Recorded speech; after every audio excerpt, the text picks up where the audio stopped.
Bom, nós vamos falar um pouquinho sobre a inteligência da natureza e a unidade da vida. Muito recentemente, com as pesquisas científicas e também com as observações dos ecologistas, nós começamos a perceber no mundo ocidental, dito judaico-cristão ocidental, que a vida ela é una. Ela se manifesta de diferentes maneiras, de diferentes formas, em diferentes embalagens, vamos dizer assim, mas ela é una. Entretanto, nós temos nos comportado nos últimos séculos, né, desde a Revolução Industrial principalmente para cá, de uma forma como se a vida fosse fragmentada, se ela fosse isolada. Né? Existe uma visão equivocada de que o homem é o rei dos animais e que, portanto, ele pode fazer com a natureza o que bem entende. Dispor da natureza como se fosse um armazém. Você vai lá e retira a madeira, você vai lá e tira a pele do animal, você tira a carne do animal, você mata. Então existem trabalhos hoje mostrando que as coisas não funcionam exatamente assim. Isso não é verdade. O homem não pode tratar a natureza em compartimentos estanques como se ela fosse fragmentada. E como se ele não fizesse parte da natureza. Se ele morasse num outro planeta, ele vem aqui, se diverte, caça, mata, depreda, destrói, e aí de noite ele vai para Marte, fica lá, numa boa. Não é assim que as coisas funcionam. Então, em várias tradições, essa unidade da natureza, ela já é demonstrada, ela já é decantada, vamos dizer assim. Então, nós temos aqui, talvez, o maior poeta, um dos maiores poetas que já existiu, que é Jalaluddin Rumi, que é mestre de uma tradição, que é a tradição Sufi, que é o lado esotérico do Islã, assim como a Kabbalah é o lado esotérico do judaísmo. E o Rumi diz o quê? Desde que chegaste ao mundo do ser, uma escada foi posta diante de ti para que escapasses. Primeiro foste mineral, depois te tornaste planta, mais tarde animal. Como pode ser isto segredo para ti?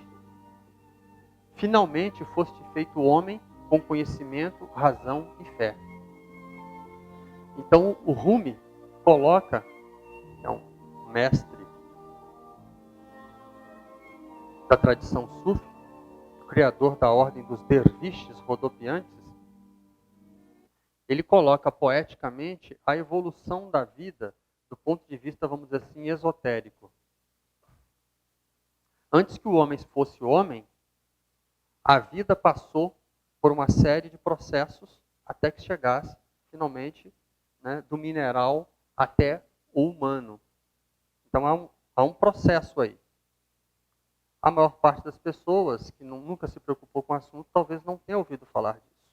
Mas eu acredito que pelas expressões e pelas pessoas, pelo interesse que vocês têm de estar aqui, já devem ter ouvido menção a isso.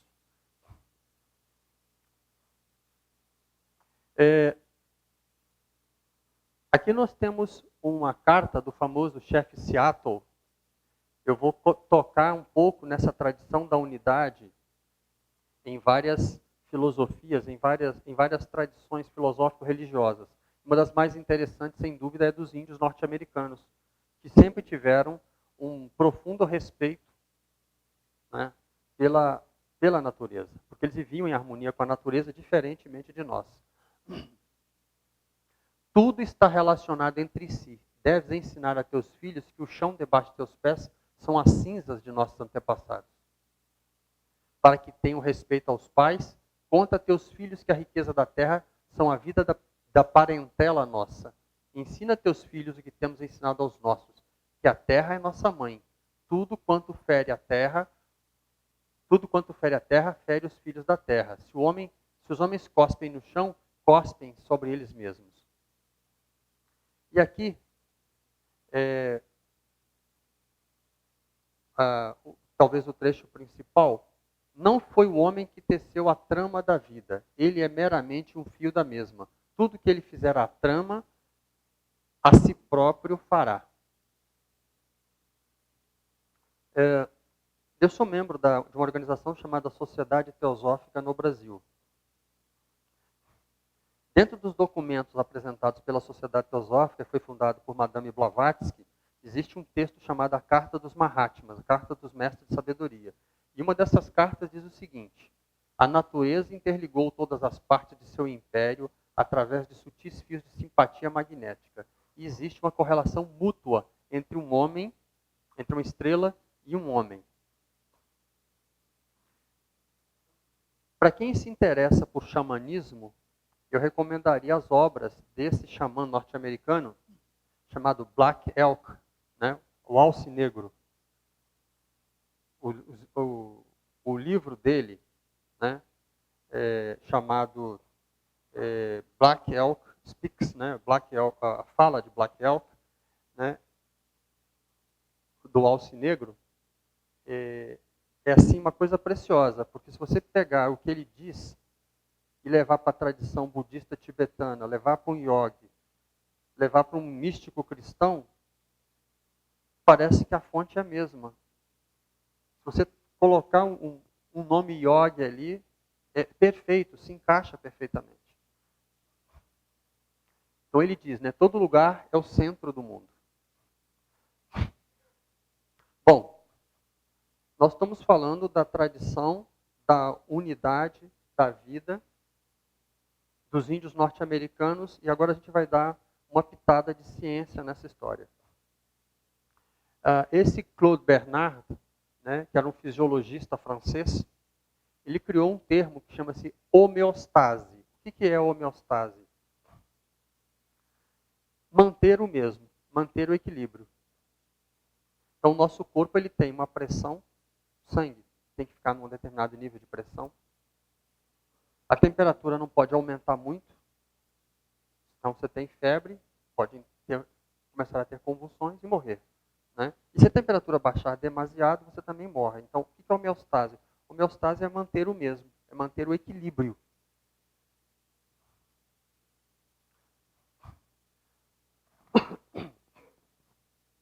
Bom, eu acho que o livro é bastante conhecido, né? A Vingança de Gaia. Aqui nós temos o James Lovelock, né? O cientista que escreveu o livro A Vingança de Gaia. Ele é um tanto controvertido, mas a ideia básica dele qual é? É que o planeta Terra é um organismo vivo. A Terra é um organismo vivo. E ele escreveu esse livro A Vingança de Gaia, onde ele coloca que como nós tratamos mal Gaia, ou seja, a Mãe Terra, ela vai se vingar. Na verdade, não é uma vingança exatamente.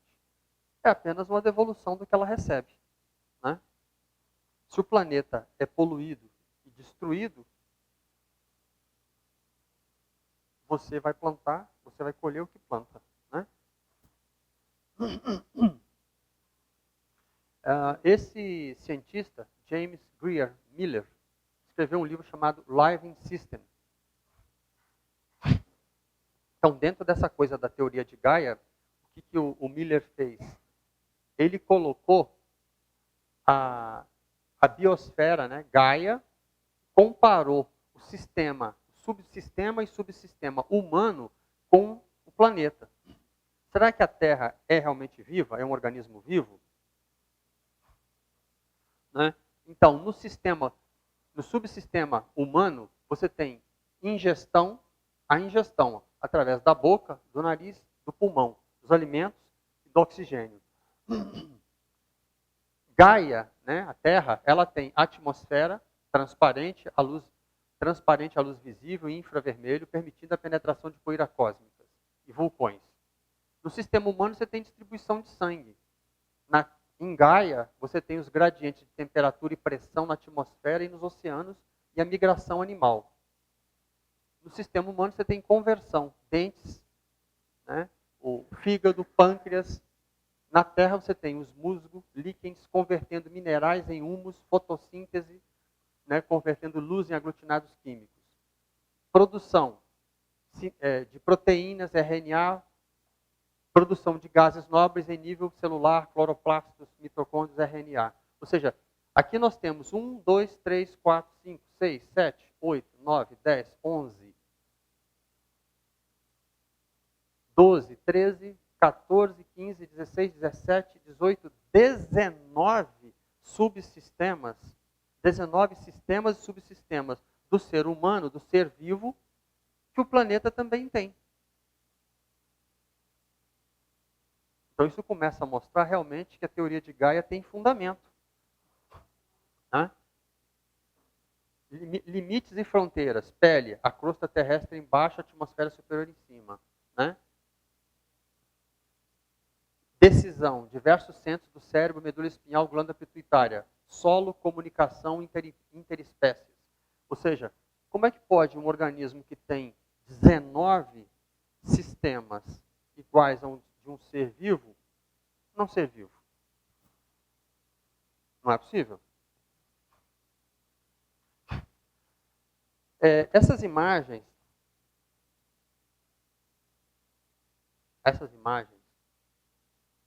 não são montagem.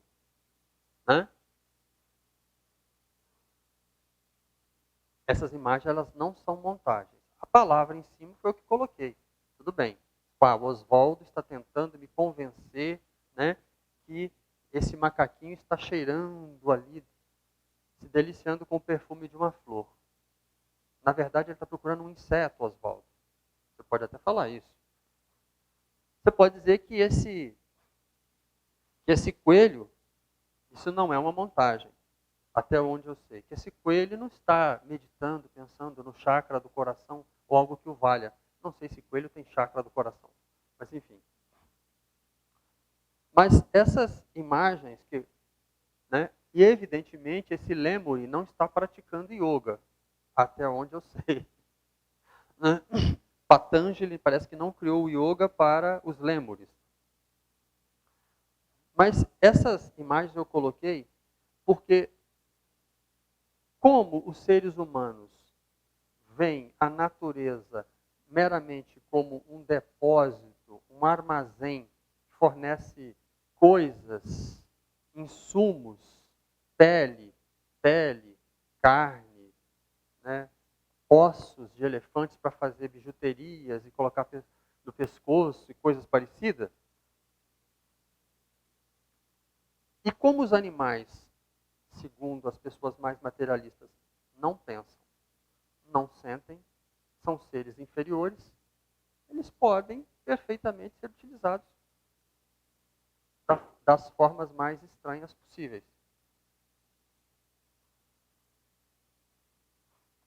Então, será que existe alguma coisa que os animais fazem, ou algumas coisas que eles fazem, que poderiam nos fazer pensar ou repensar de que eles são seres inferiores? E nós podemos maltratá-los e utilizá-los como bem entendemos? Será que o ser humano faz alguma coisa que os animais não conseguem fazer? Eles não pensam? Eles não sentem? Bom, vamos ver o que os animais conseguem fazer. Né? Porque a base do problema é a separatividade. Nós somos seres superiores, a natureza e os animais não têm poder de decisão, nós podemos fazer o que bem entendermos. Bom, as formigas conseguem trabalhar em grupo. As formigas conseguem trabalhar em grupo. Eu conheço muita gente que não consegue. Muito ser humano por aí que não consegue trabalhar em grupo.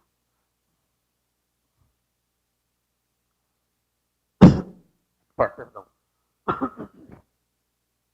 O ar-condicionado sempre me deixa com a garganta estranha. Que o Carlos não escute isso, né? Então, as formigas conseguem trabalhar em grupo. Isso aqui é uma coisa muito interessante, que são formigas tecelãs.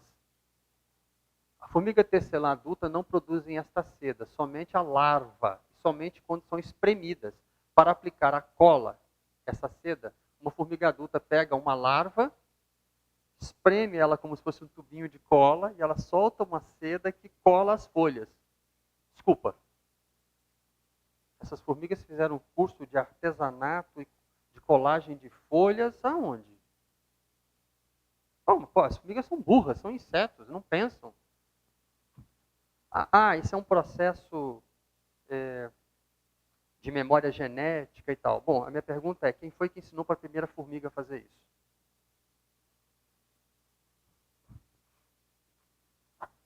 As formigas trabalham na horta. Né? Naturalmente, as formigas cortam as folhas e levam para dentro do formigueiro, mas elas não comem as folhas, elas usam as folhas para cultivar, né, fungos, né, que sim, elas comem. As formigas armazenam comida. Não tem geladeira, mas armazena no próprio corpo. Isso tudo é açúcar. Né?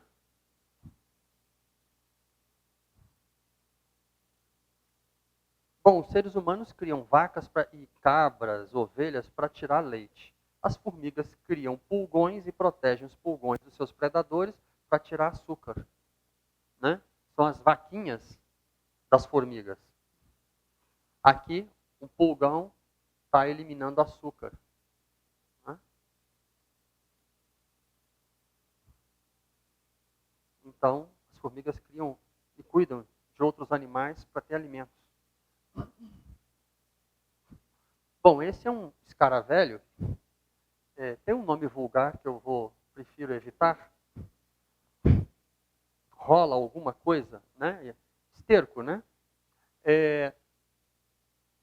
Os cientistas perceberam que quando tapavam os olhos dos escaravelhos, eles perdiam-se, não conseguiam achar o caminho.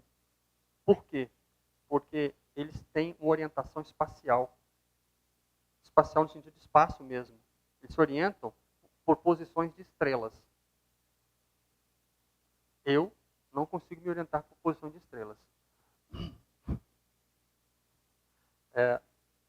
No comportamento humano, especialmente aí no carnaval, na dança do ventre e outras coisas parecidas, né, as fêmeas da espécie dançam, né, para fascinar os homens, não é verdade? E às vezes vice-versa, né? Tem alguns bailarinos aí que sabem dançar muito bem. No reino animal, essa aranha, ela dança para atrair a fêmea. Né? E é isso, né? Isso não foi pintado à mão, não, é assim mesmo. E isso me lembra que os seres humanos também fazem, né? A mesma coisa. Os insetos fazem a mesma coisa que os seres humanos. Esses insetos parecem que são aqueles estrangeiros que dançam com os dedinhos assim, né, para cima. Essa aranha chama-se aranha-pavão, ela é da Austrália. Bom, tem algumas coisas que são misteriosas. Uma das coisas mais fascinantes que existem é a migração das borboletas monarcas. Né?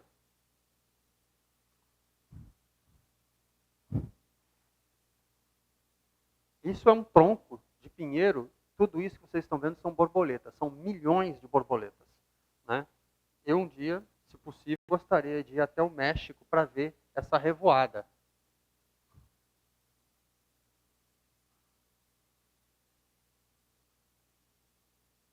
Por que eu estou falando desse inseto? As borboletas monarcas saem das montanhas do México e voam até, cruzam o México, os Estados Unidos todos, vão até a fronteira do Canadá e voltam. Bom, mas quando você fala de um pássaro que voa do Brasil para a África ou da África para o Brasil, nós estamos falando do mesmo pássaro. É a mesma cegonha que sai da África, vai para a Europa e volta e tal. É o mesmo pássaro. No caso das borboletas monarcas, como são insetos e têm a vida mais curta, são 4 gerações de borboletas. Então, né? Filha, neta, bisavó, avó, mãe e neta. Então a neta é que volta. Mas como é que ela sabe o caminho? Elas voltam para as mesmas montanhas, às vezes para as mesmas árvores, para o mesmo bosque. Como elas sabem o caminho? Ainda não temos explicação para que insetos com cérebro tão diminuto consigam fazer isso. Eu, com certeza, a pé do México até o Canadá não chegaria. Aqui tem a Michoacán, né? As montanhas do México, elas vão e voltam. São 4 gerações. Elas usam as mesmas árvores a cada ano quando migram, que parece estranho porque elas não são as mesmas monarcas que estavam lá na migração anterior. Estas são a 4ª geração de borboletas monarcas, assim como elas sabem que as árvores são as mais acertadas para hibernar. Aqui nós temos mais alguns exemplos de manifestação de inteligência dos animais, né? Ou seja, os disfarces, né? Veja essa lagarta que parece uma serpente para espantar os pássaros.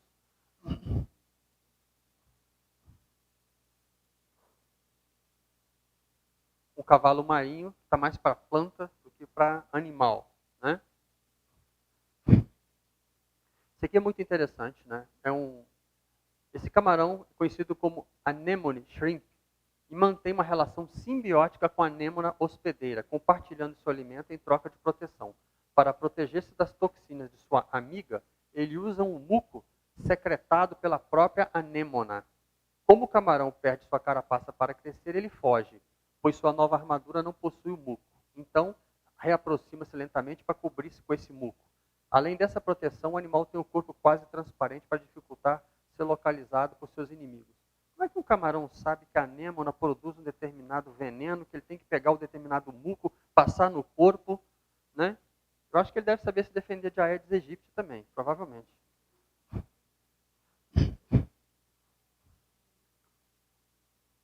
Quando nós falamos na inteligência da natureza e na unidade da vida,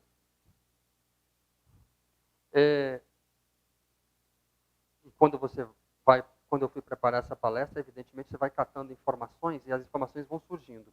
Aí surgiu uma coisa interessante, que é a inteligência, São Tomás de Aquino, a 5ª prova da existência de Deus, que é a inteligência ordenadora.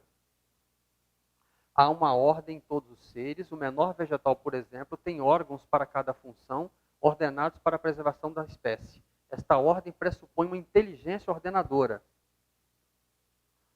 pois a ordem não vem do caos e nem do acaso. Da mesma forma, as letras de um livro não são colocadas ao acaso. Logo, a ordem existente no mundo prova a existência de uma inteligência que ordenou todas as coisas nos mínimos detalhes. Alguns cientistas querem crer que a vida surgiu numa sopa de aminoácidos e alguns raios e alguns gases que se combinaram ao acaso e deram origem à vida. Tudo isso aconteceu por acaso, segundo cientistas materialistas ou céticos. Como disse alguém, isso seria a mesma coisa que uma explosão numa gráfica produzisse um livro. Não é possível, né?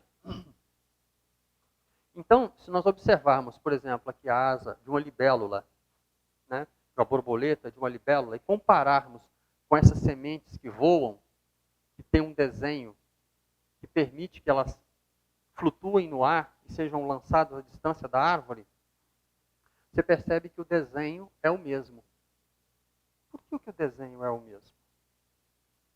Quem fez o desenho é o mesmo ser, né? Quando você é um especialista em arte, você vê um quadro de Michelangelo, você percebe o estilo, né? E quem é um especialista, quando bota os olhos, sabe, não, esse é de Michelangelo, aquele é de Da Vinci, né? E assim sucessivamente. Ora, o desenhista parece que é o mesmo. A natureza, ela se aproveita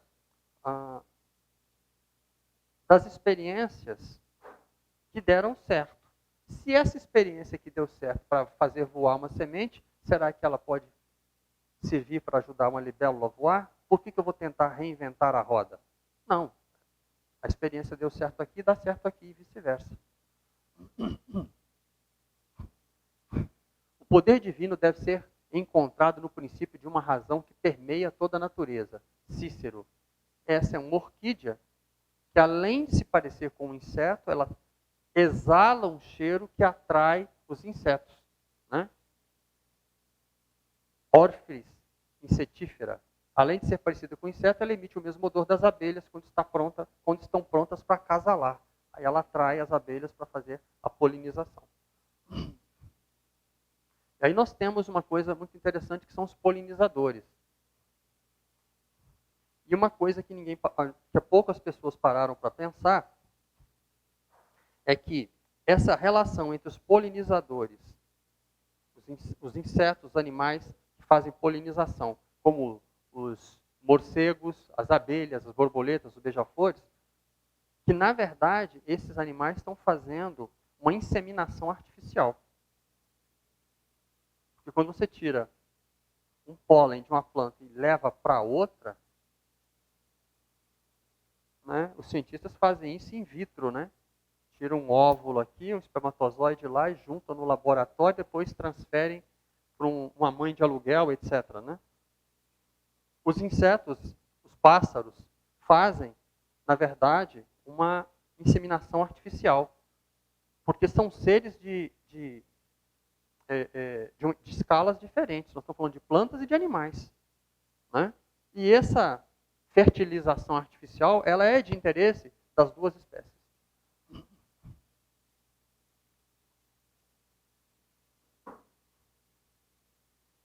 Aqui nós temos um grão de pólen, algumas milhares de vezes aumentado.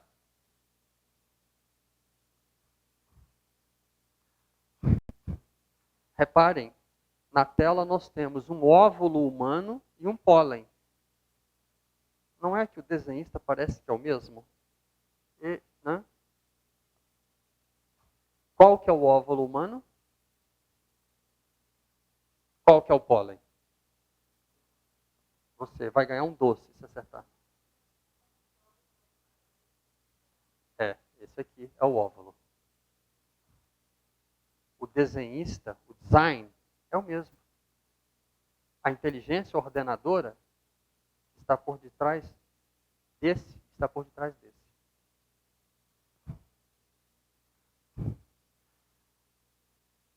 Essa é uma água-viva e esta é uma galáxia. Né? Observem o desenho. Observem a similitude. Né? Aí nós lembramos do Hermes, né? Hermes Trismegistus, né? O grande mestre do Antigo Egito, que dizia: o que está em cima é igual ao que está embaixo. Né? Aqui é uma água-viva da Antártida e aqui é uma galáxia.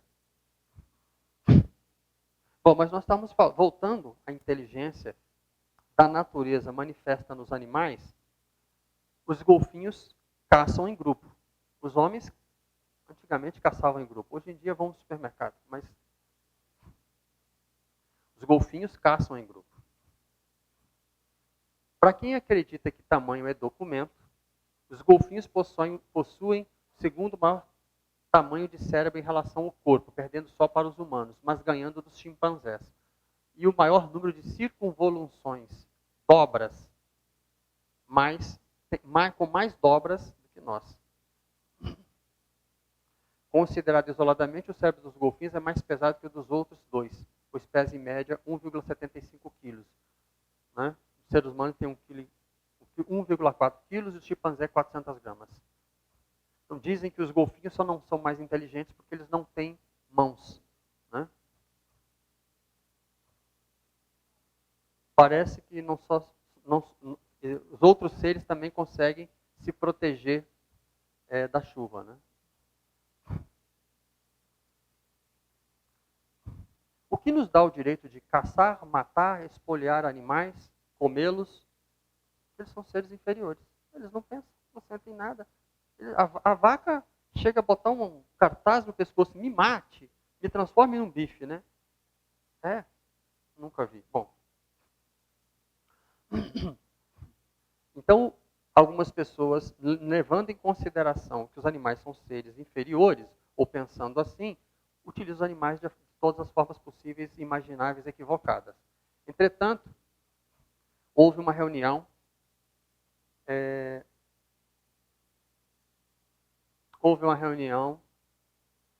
se não me engano, em Londres, onde se emitiu um documento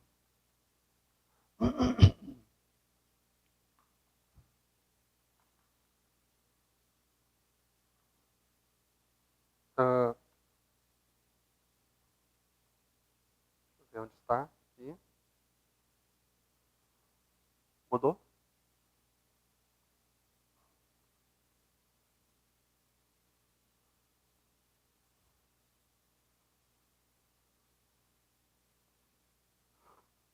Vou colocar isso no bolso, senão vai ficar mudando.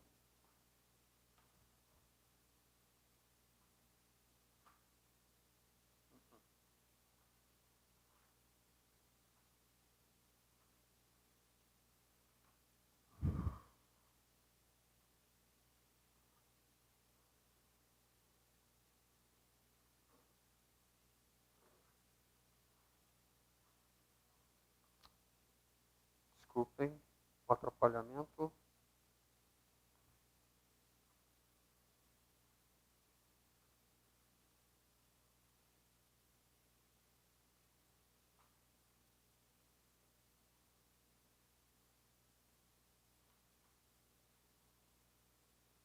Bom, eu não estou encontrando aqui o texto, mas é a Declaração da Consciência de Cambridge, onde os cientistas chegaram à conclusão que não é necessário ter um neocórtex para que se tenha emoção e algum grau de pensamento, né? Então, os golfinhos,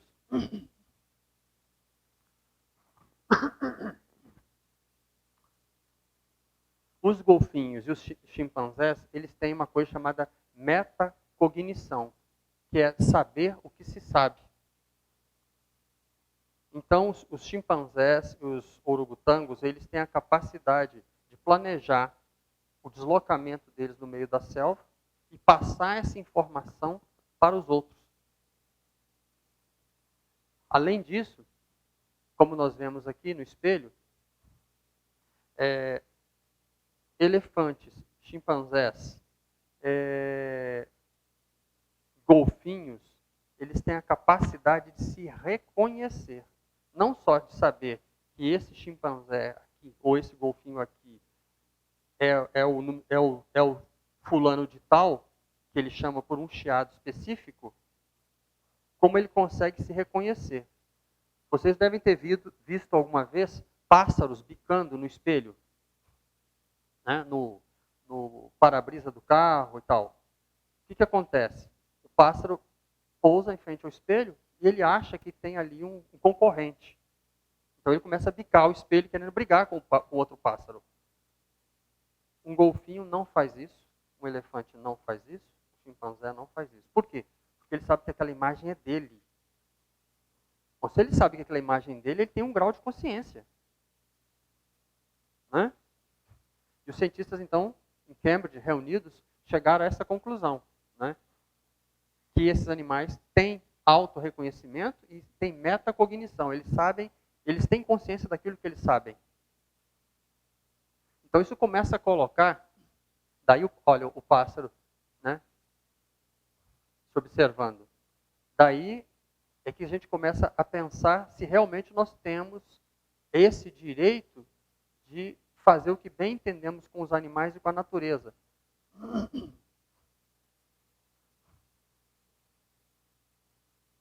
Aí tem o neocórtex, né? Ah, está aqui. Procurando no papel, estava nada. Eu preciso estudar mais com os animais. Nós declaramos o seguinte: a ausência de um neocórtex não parece impossibilitar um organismo de experimentar estados emocionais. Evidências convergentes indicam que os animais não humanos, a nova classificação como dos animais, né? Animais não humanos. Por quê? Porque nós somos animais. Possuem os substratos neuroanatômicos, neuroquímicos e neurofisiológicos de estados de consciência, assim como a capacidade de exibir comportamentos intencionais. Consequentemente, o peso das evidências indica que humanos não são os únicos em possuir os substratos neurológicos que geram a consciência. Animais não humanos, incluindo todos os mamíferos e aves e muitas outras criaturas, incluindo polvos, também possuem esses substratos neurológicos. Aí aqui tem os dados sobre essa reunião na Universidade de Cambridge, né? Então, são os cientistas que estão dizendo que os animais têm um grau de consciência. Não é o Oswaldo místico, esotérico que está falando isso. São os cientistas. Ó, os chimpanzés têm metacognição, capacidade de saber o que se sabe.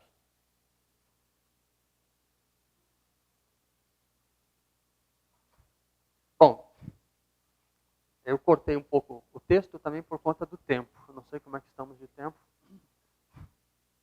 Unidade de ação. É interessante observar que os animais têm uma unidade de ação que muitas vezes os seres humanos não têm. A última vez que houve um pânico num estádio de futebol no Egito, dezenas, centenas de pessoas morreram pisoteadas.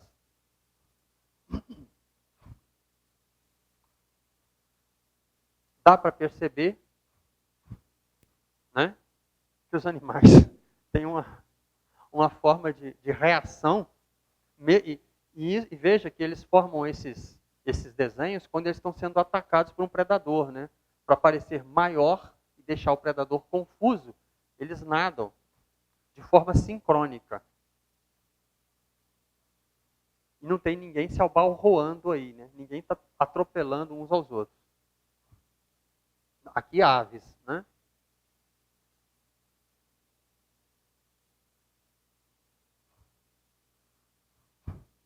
Nós estamos vendo nesse momento uma carnificina acontecendo na Síria, que mostra o quanto o ser humano não consegue conviver com diferenças religiosas, políticas, etc. Né? E aí você tem, né, um pássaro, né, concorrente dos dentistas humanos, que limpa os dentes, né, dos crocodilos. E o crocodilo normalmente come qualquer tipo de animal, inclusive pássaros. Por que não come este pássaro? Aqui nós temos um camarão limpando a boca de uma moreia. Outro serviço dentário um tanto perigoso. E a moreia não come o camarão. Pode passar aqui. Agora, esse caso aqui é uma coisa muito, muito estranha. Porque implica numa sucessão de informações aplicadas. Eu assisti este caso, vamos dizer assim, eu assisti na TV há muitos anos atrás, e já procurei bastante e não consegui achar as imagens. Mas o caso é o seguinte: essa coruja tem os seus filhotes no seu ninho. E as corujas comem o quê? Carne, basicamente, né? Ratos, né? Pequenos insetos, ratos, lagartos, etc. Então, para dar comida para os filhotes, ela pica o rato, né? Ela tritura ali o rato e dá comida para os filhotes no ninho. Só que as crianças são, em geral, um pouco atrapalhadas e deixam a comida cair da mesa, né? Isso acontece com humanos também. No caso, cai fora do ninho, em volta do ninho, os pedaços de carne. E o que acontece? Atrai insetos. Começa a atrair insetos, moscas varejeiras, insetos. Se esses insetos se reproduzirem muito, eles vão atacar os filhotes e matar os filhotes. O que a coruja faz? Ela voa fora, sai do ninho, voa pelo campo e procura até encontrar essa cobra de duas cabeças, esse réptil, que não é venenoso. E ela faz o quê? Ela pega essa cobra e leva para dentro do ninho. Essa é a famosa cobra empreguete. Essa cobra come os insetos que estão dentro do ninho. Limpam o ninho. Aí o que a coruja faz? Pega a cobra e solta. Desculpa. Quem foi que informou para a coruja que essa cobra faz isso? Quem foi que ensinou para a primeira coruja que geneticamente transmitiu essa informação? Por que a coruja não come a cobra depois? Como é que ela sabe que essa cobra come aquele tipo de inseto?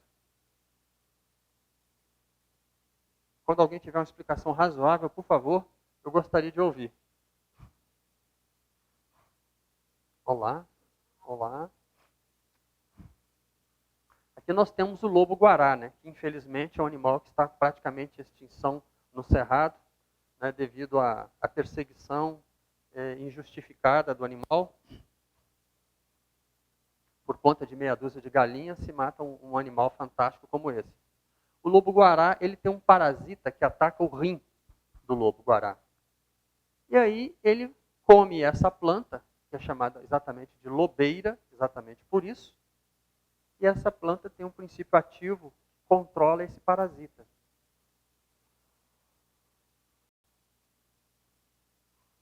A pergunta continua a mesma, né? Bom, esse aqui também, essa é uma história fantástica. Esse papagaio tem vários vídeos dele no YouTube. Ele já faleceu. Antes desse papagaio morrer, ele falava mais de 100 palavras. Antes dele morrer, ele virou para a dona e falou assim: eu te amo, se cuida.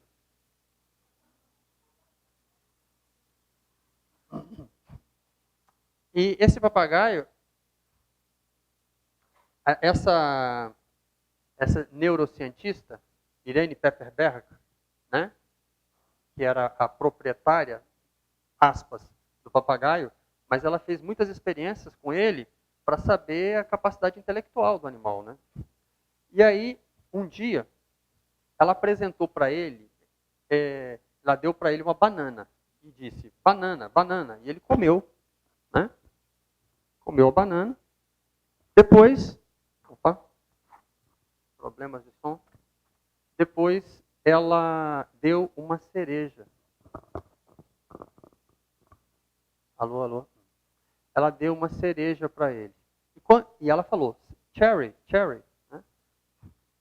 Aí depois, mais tarde, ela deu uma maçã para ele, mas ela não disse o nome. A maçã é vermelha por fora como a cereja e branca como a banana. O que ele falou? Banary. Ele misturou os nomes, mas ela não ensinou isso para ele.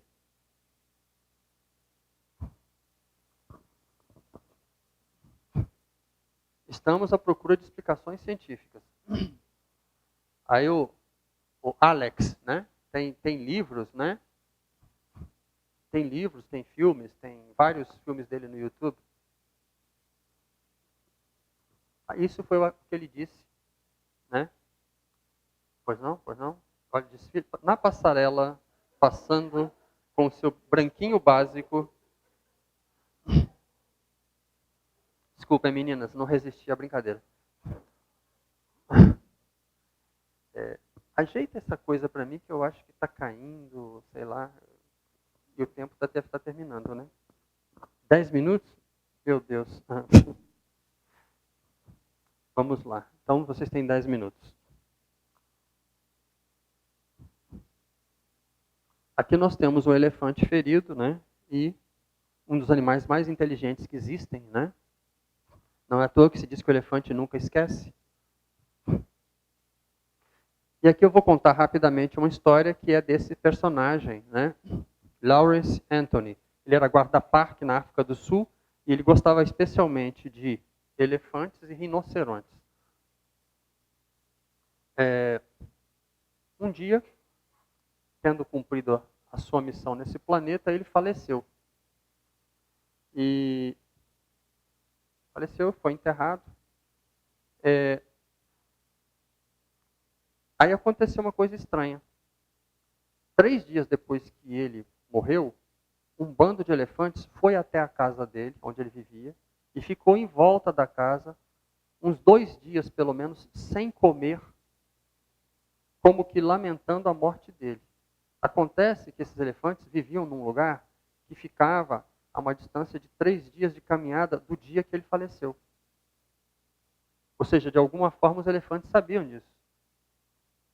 Esse guarda-parque, ele tinha um amor tão grande pelos elefantes que ele, durante a guerra do Iraque, a primeira guerra do Iraque, ele foi para Bagdá tentar proteger os elefantes no zoológico. Né? Como é que os elefantes sabiam que ele tinha falecido?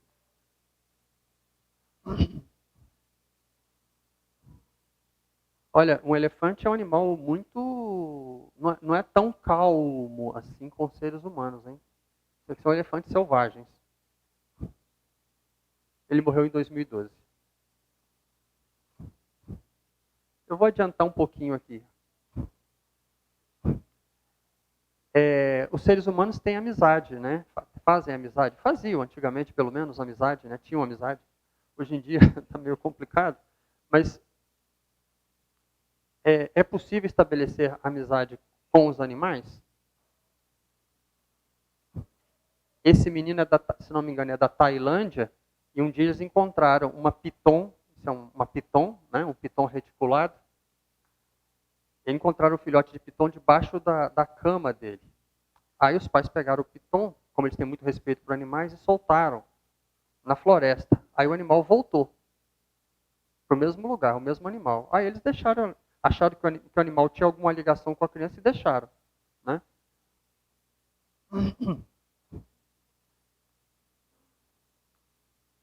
Tá bom, eu vou tirar as cobras, que eu estou vendo que tem gente que não gosta de serpentes. Preferem crocodilo?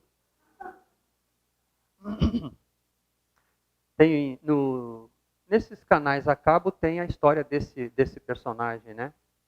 Que ele é da Costa Rica. Ele achou um crocodilo ferido um filhote ainda meio pequeno, ferido na cabeça. Ele cuidou do crocodilo e o crocodilo começou a crescer. Aí os amigos dele falaram: olha, esse animal é um animal perigoso e tal, é melhor você soltar ele. Ele soltou o crocodilo, mas o crocodilo sempre voltava. Aí ele começou a fazer shows com o crocodilo, né? Naqueles shows que tem na Tailândia, que a pessoa coloca a cabeça dentro da boca do crocodilo, é em terra firme, tá? Podem reparar que é em terra firme. Esse é o único que eu conheço que podia brincar com o crocodilo assim. Mas nenhuma outra pessoa o crocodilo deixava se aproximar.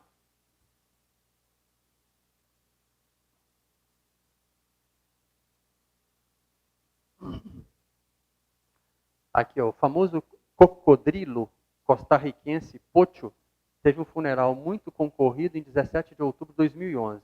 O réptil de 54 anos, né, era muito querido na comunidade de Siqueiros e adorado por Gilberto Chedden, Tito, seu criador. Isso é do jornal argentino La Nación. Então, como nós estamos terminando, eu vou acelerar um pouquinho aqui, me perdoem, né? Mas tudo que nós temos tentado mostrar aqui é que a natureza ela é inteligente e que ela é ordenada. Quem anda desordenado e agindo com falta de inteligência, lamentavelmente somos nós, né?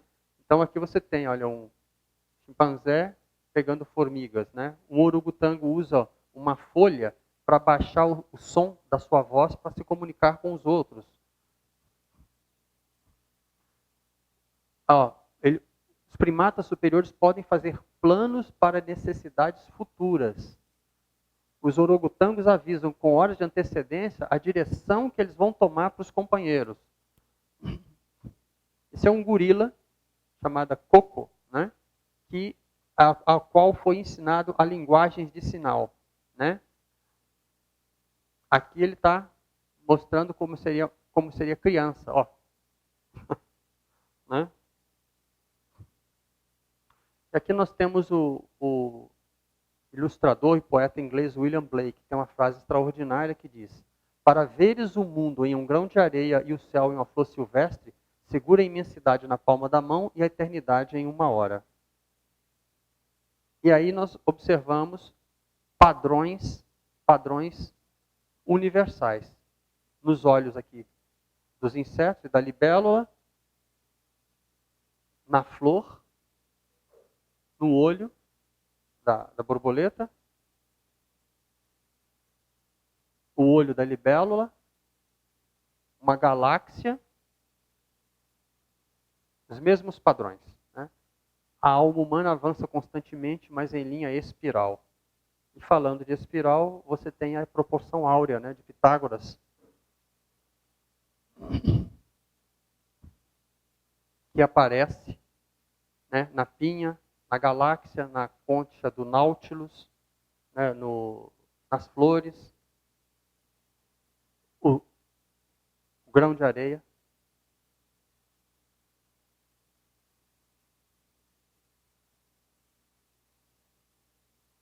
Ó. Um broto humano e um broto de samambaia.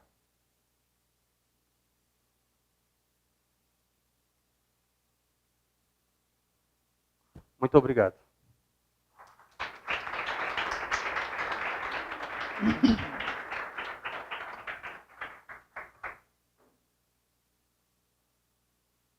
Bom, eu não sei como é o processo aqui, se alguém fala alguma coisa ou pergunta alguma coisa, eu não sei como é que funciona. Não. Se alguém tiver alguma dúvida que eu saiba responder, pode perguntar.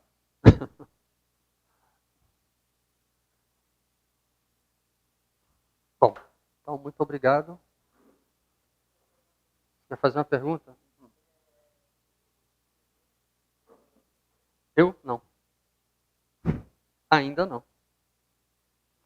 Ainda não. Nós vamos fazer uma outra apresentação aqui, se não me engano, né? Acho que tem outra palestra, né? Se não me engano. Não, não hoje. Mais à frente, daqui acho que uns 2 meses, 1 mês e meio, 2, é sobre sufismo, né? Que é o lado esotérico do Islã, né? Para quem gostou dessa apresentação, tem algumas conferências no YouTube. É só colocar Oswaldo com V, não é com W, Oswaldo Condé, Conde com acento no E. Tem 5 conferências. Uma sobre o Hobbit, uma sobre o Mágico de Oz, uma sobre bioética, uma sobre transhumanos. Pelo menos 5 conferências.